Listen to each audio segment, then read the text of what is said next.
Selamünaleyküm hürmetli abunəçiniz. Birinci növbətdə köyümüzün adı Mesbeşni köprü yanında Oasis dükkanının üstündə ikinci etajda 2 xanalı kvartira ailə ya ki student qızlara icraya verilədin. Əgər də student qızlar buladan bulsaq 3 qızdan köp koyul müddəti narxı 3,5 milyon son. Vergi və kısmı, vergi kısmında prikoşkəsi, rakovinaları, televizorlarına var ikən.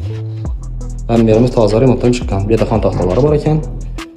Ütiklər necə var ikən. Bir də xaladenlikimiz, stol stulu var ikən.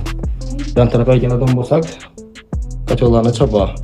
Yan tarafımız kuxnyası, görüşəcəksiniz ki, hürmətli abunəçilər, resurslarına çox var ikən. Kuxnya mebellərimizdən, kuxnyamızdan tat tazalıqdır. Masadaların badədir. Yan tərəfə gələn olmasaq, yanımız zalımız, görüşəcəksiniz ki, televizor, körpəçələri, xan taxtaları, miyahkilərində çox var. Zalımızda kondisioner var ikən, patologlarımız natijli patolog. Devorlarımız fonda ikən. Yan tərəfə gələn olmasaq, spani xanamız.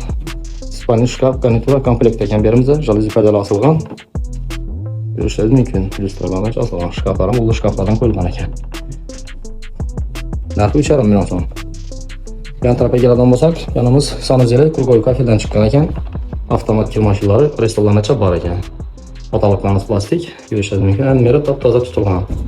Ailə yəki student qızlara icraya veriladi. Əgər də student qızlar buladan olsa 3 qızdan köp koyul müddəti. Narxı 3,5 milyon son. Telefonlarımız 99 686 36 36.